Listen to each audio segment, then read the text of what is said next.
Black, black, black, black, black, like a murder of crows or the Grinch's heart at Christmas is the overwhelming theme for this amazing adventure touring build for Nathan.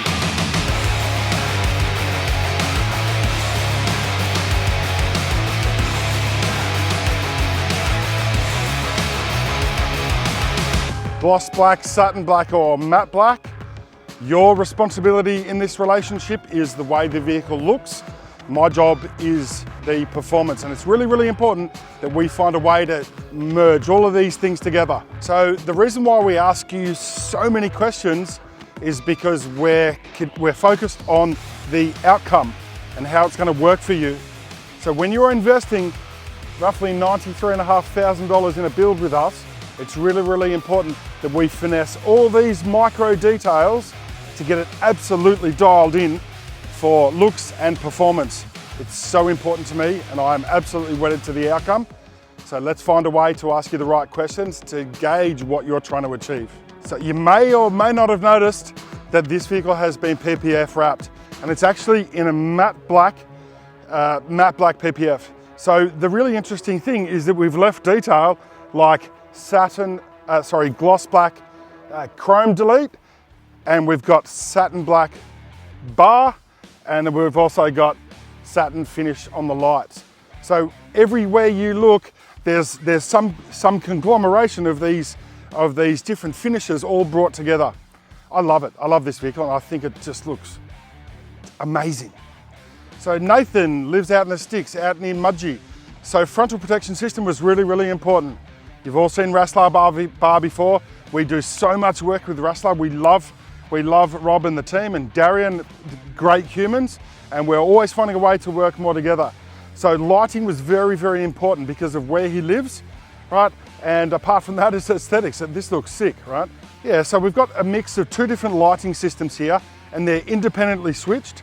So when you're out and it's really dark and you're on the highway, open terrain or whatever, you're more likely to use your spotlighting up the top here. But if you're traveling and you're going through small towns and you don't want that really intense lighting, what Nathan has the ability to do is switch separately. So this light bar here is a nice improvement over the stock lighting, but it's not super intense, and it's going to reduce glare, and he can switch these as he feels like he needs them. So I think that's a functionality that it's really, really important. If you've got all them switched on one circuit, you've got no capability of being able to dial it in how you actually want to use the lighting system, and that's performance. Around town as well, yeah? No, we use this, well, they're on the high beam circuit. Yep. So you can when you flick the high beams, yes, they all come on. come on. But we actually switch them separately. So we've got two switches in the cab. That's fantastic. What a good idea. So he can dial it in for how he wants to use it. Yeah, beautiful. Have you sold it or? We just built it for a client. We're just doing a walk around video for our YouTube. I'll have a look at your YouTube. Is that your more 4x4? Yeah, okay, thanks. On YouTube. No, have a nice day. You too. We just had a passerby who was super interested in what was going on, and he heard me talking about lights. So he wanted just to engage and get some more value and understand why we're doing it. Fucking love this stuff. Why do we leave yellow recovery points down underneath there? Because if you're trying to tell someone how to go and attach your recovery strap to the yellow thing underneath, it's way better, way easier to describe the yellow thing underneath rather than the black thing underneath. So while there's a bit of a contrast and it may not work aesthetically, it makes sense in a recovery situation to tell people to attach my winch hook back to this point. Hope that makes sense.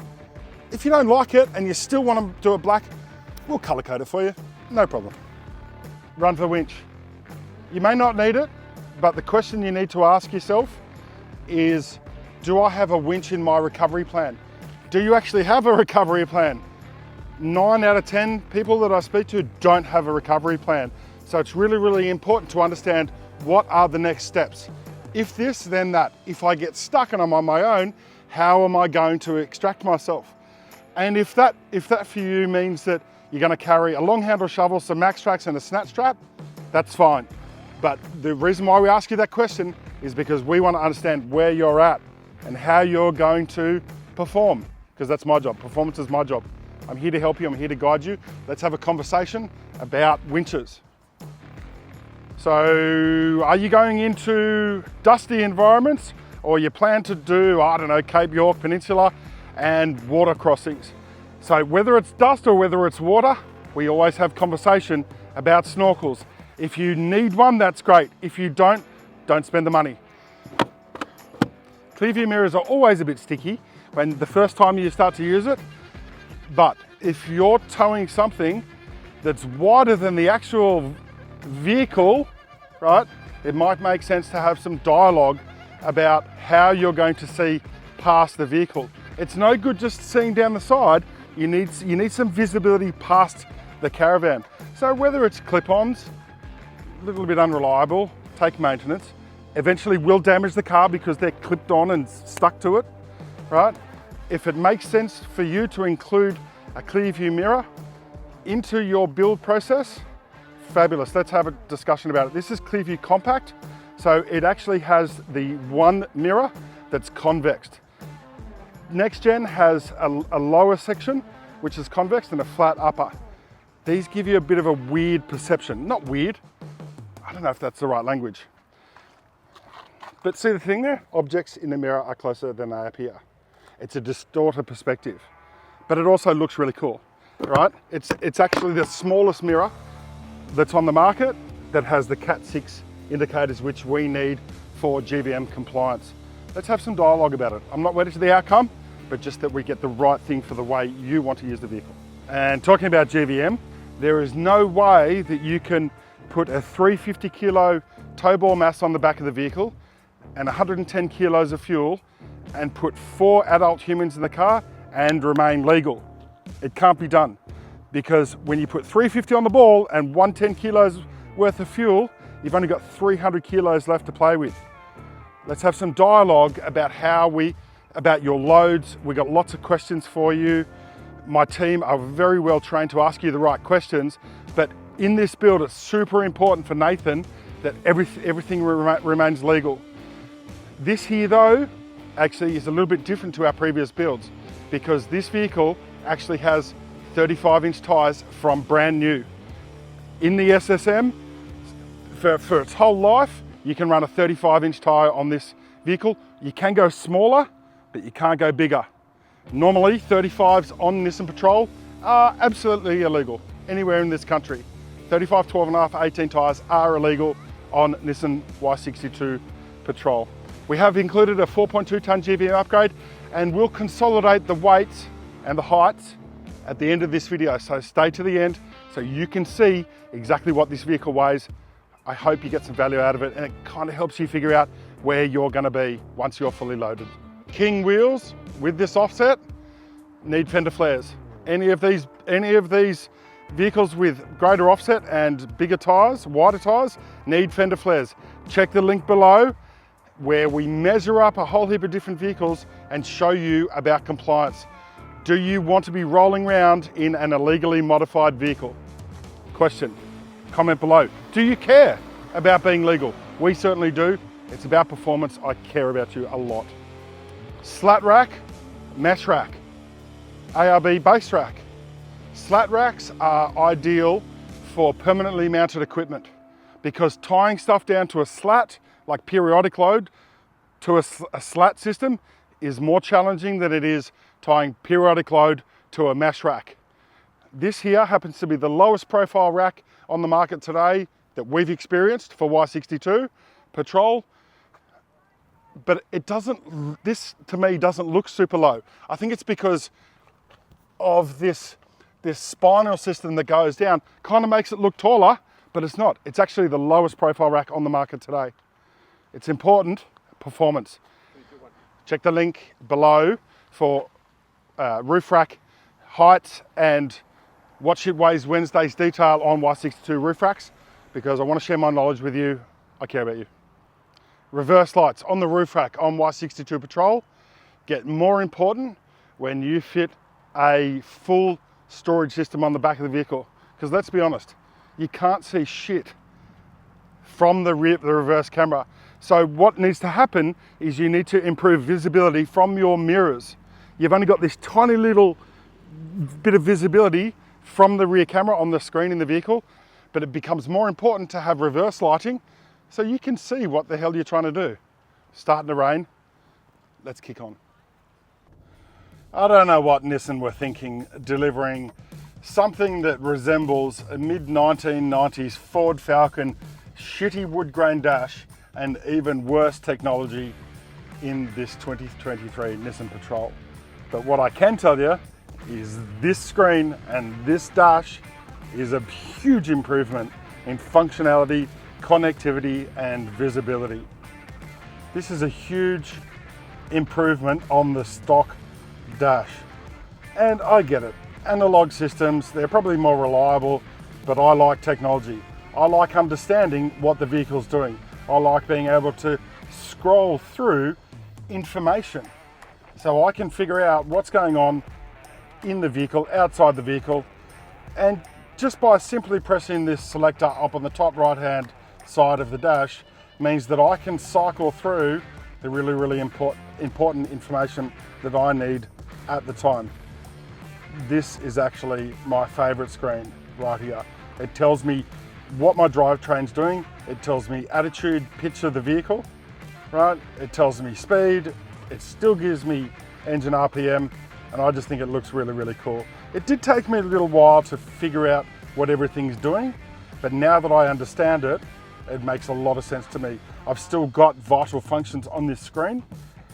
So fuel, oil pressure, coolant temperature, tire pressure, and battery voltage. Wireless Apple CarPlay and Android is a hot topic in Facebook chat groups.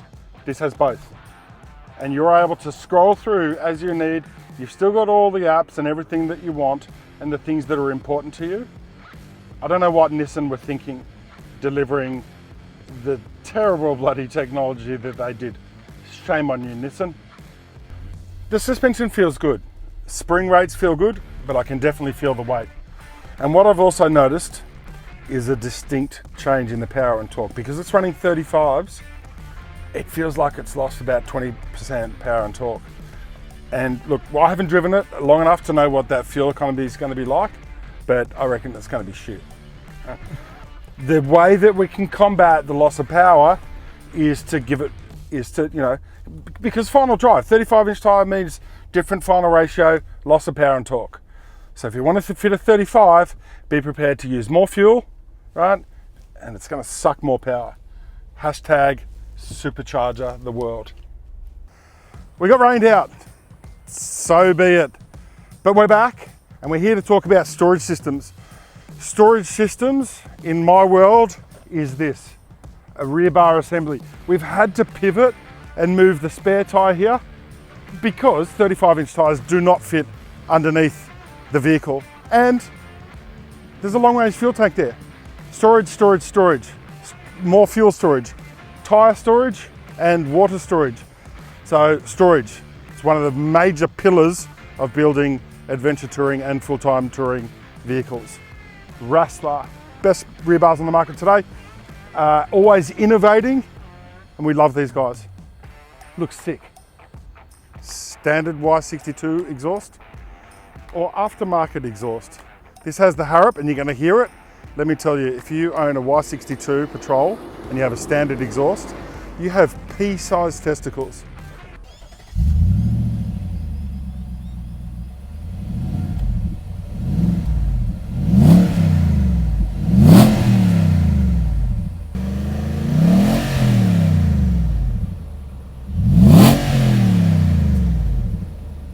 What equipment do you need to mount on the car, and what equipment do you want to carry in the car, and where's it going to go? Anyone who's building a vehicle for you should be asking these key questions, because it's not about the product, it's about the outcome and how you're going to use it and the performance around this. So here we've worked directly with ORS to provide a total system that's going to suit Nathan and his family really well. So we've talked about this before. tables. Tables are underrated in this space. Having a table here on demand is, it's really a game changer, right? So as you can see in here, we've got recovery gear, air compressor stuff. There's the jack because we need to relocate the jack because we put a battery underneath the floor. So not a huge amount of space, but enough for the critical stuff you need to carry every time you go out. Traveller table, you can pull this bad boy out, drop the legs down, and then go and take it next to your campsite or by the fire or whatever. Or if you're cooking a curry or something, you don't want to cook in the back of the car. Take the stuff away from the car, set yourself up over there near the fire or whatever, cook your curry or your stinky food away from the car because that shit permeates your car, right? So, Evercool bloody fridge.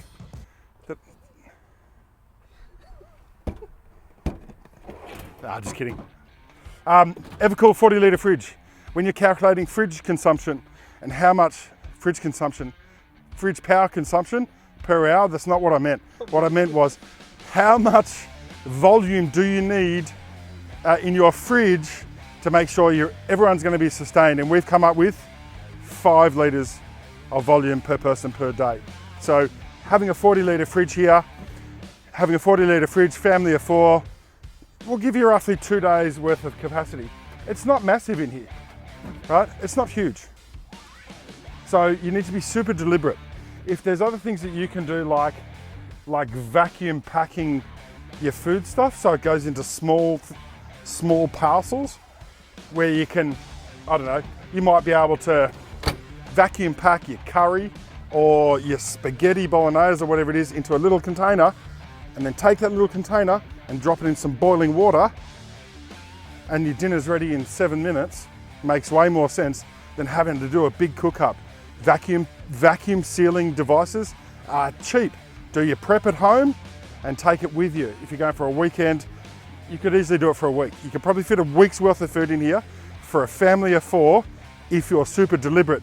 But if you're not, you're gonna run out of space really quickly. Air outlet, you've seen these before, right? Makes sense. You can grab your air line, you can plug it straight in there, and then take it, and then just take it, do your filly uppy stuff, and you're good to go. Power outlets, USB, 12 volt. I'm gonna fill in Flush mount Anderson. Task lighting. The difference between task lighting and area lighting that you can see up on the back of the vehicle there, that lights up the whole area, right? When you've got your table out here and you can switch your stuff on, you're not going to see anything now because it's in the day, but you get what I mean. Like if you're trying to do something, light right there, task lighting, super important. We're going to ask you the question.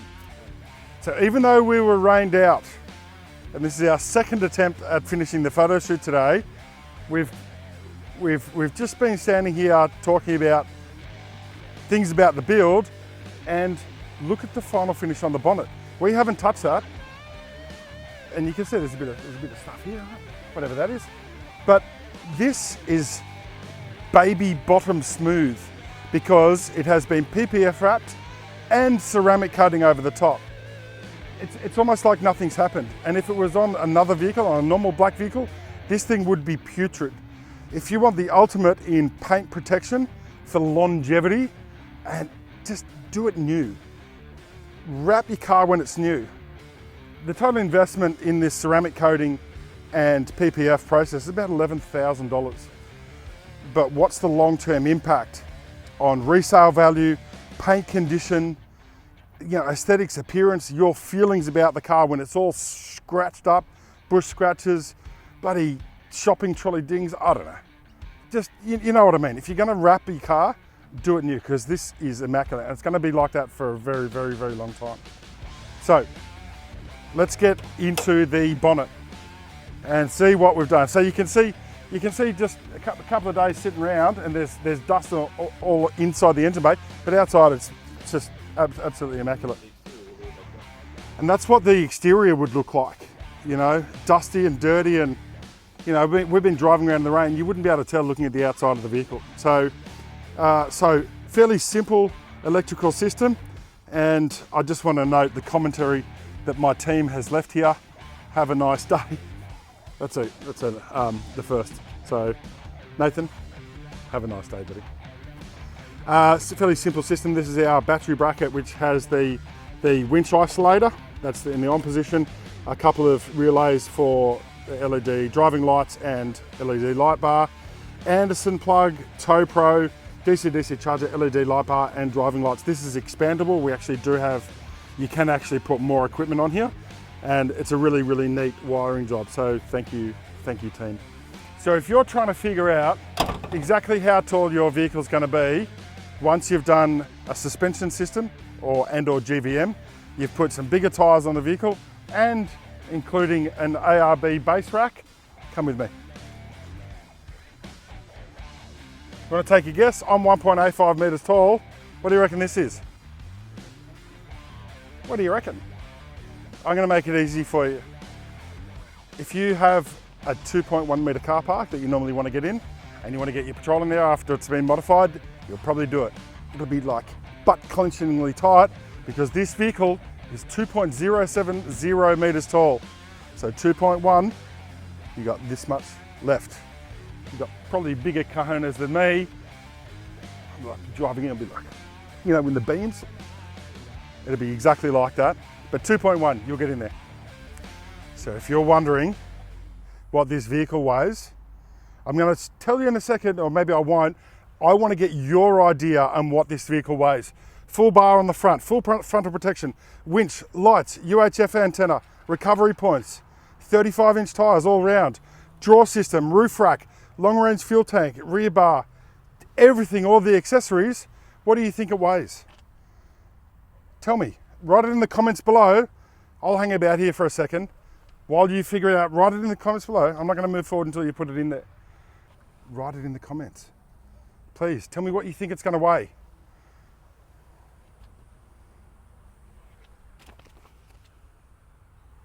Have you done it yet? Okay. Total mass of this vehicle, 3,367 kilograms.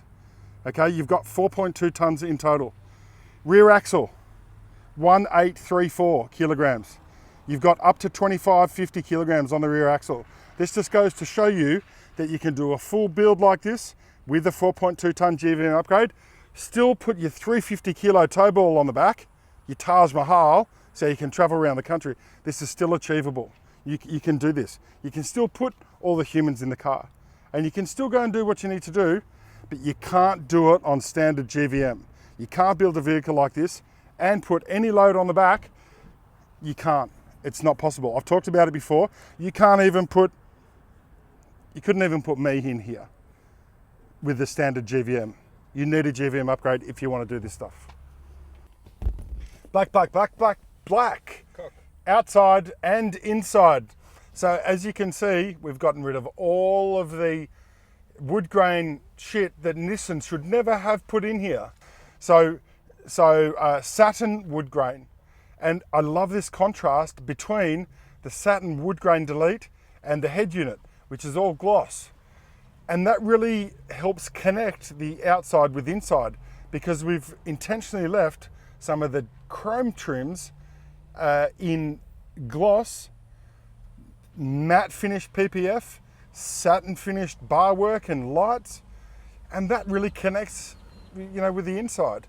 This is how Nissan should have built it. And if you don't want to spend the extra money on a Warrior to get this as standard, you know, it's way better, in my opinion. And it's way easier to maintain. And you're not going to see fingerprints as much. It's a much better outcome. Z Innovations head unit. So we work very closely with Z Innovations. And as far as I'm concerned, Nathaniel has the best after-sale service in this space, in this industry, because we've dealt with some other suppliers. If you don't want the pain and hassle of having problems with your head unit, Z Innovations, Nathaniel, he's a great, great human being. But I've got some feedback for you, buddy. And the feedback is, there's things that need to be improved. And for the sake of this video, this latch system here, we're not happy with. It doesn't feel right. The mechanism doesn't feel right, and it needs to be adjusted. It doesn't feel like the high quality like the rest of the unit does. It's a simple thing, but it's actually kind of notchy, right? I care about you a lot, buddy, and I want to see you be the best that you can be, and I just want to share this with you because I care. I really care a lot. So what we've got here in the front is we've got driving light switches, or fog light. So we've got a limited real estate here, but lighting switching on the left-hand side here.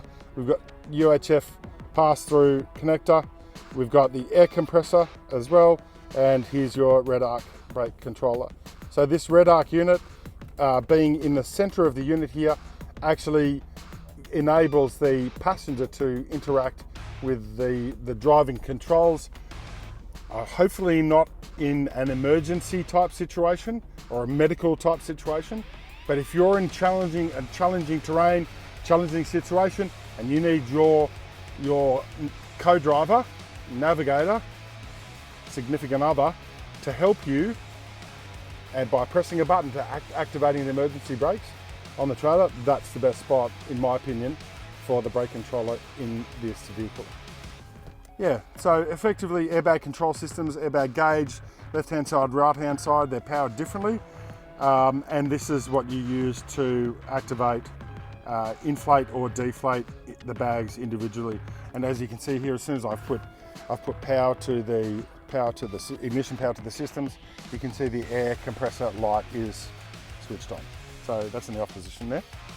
If you want to segue your way into this Century Z Innovations cluster, as you can see, all the vital functions, except that white patrol should be black for this example.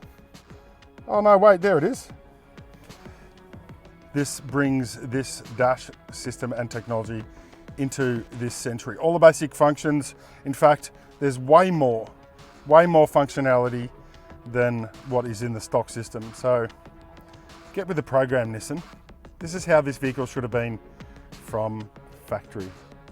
So we were talking earlier about the ability to switch lights on the frontal forward-facing lighting systems, and as you can see here, we've switched these lighting systems separately. Spotlights, LED light bar, and here is the control panel and fuel gauge for the auxiliary fuel tank. So LEDs indicate as they go up. It's basically just push it, and you can hear it. You can hear it pumping. It's not a fast pump. It will take ages and ages and ages for it to pump over, but simple operation, because you don't need more fancy shit, right? Check the detailed description below. We've got links to the website and everywhere. If you like what we're doing, or if you don't, if you think I'm full of shit, comment below. I care about giving you guys value and knowledge. If you think we can do things better, please tell me. I absolutely want to innovate and evolve. Thanks for tuning in. Really appreciate you. This is the sickest build ever.